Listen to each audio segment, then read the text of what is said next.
Hi రా పద్మ.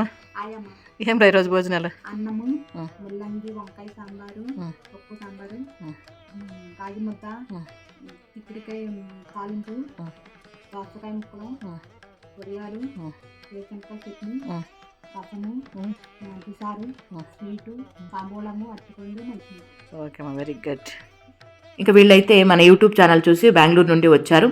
ఎంతో అభిమానంగా వీళ్ళందరూ ఫ్రెండ్స్ వస్తూ ఈ రకంగా ఏడుకొండల వాడి ఫోటో తెచ్చారు. దాంతోపాటు ఆశ్రమానికి కావాల్సిన కొన్ని వస్తువులు తెచ్చారు.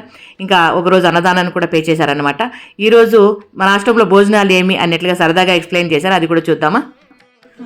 హాయ్ నాన్న. Hi madam. చెప్పండి బాబు, ఈరోజు ఏం భోజనాలు మన ఆశ్రమంలో? చిక్కుడుకాయ తాలింపు, ముద్ద, చట్నీ, అన్నం, సాంబార్, కీరాకాయ, స్వీట్, ఒడియాలు, తాంబూలం, అరటిపండు, మజ్జిగ పులుసు, వాటర్. Okay, very good. ఇదండి ఈ పూట మన చిన్ని వీడియో. నచ్చితే లైక్ చేయండి.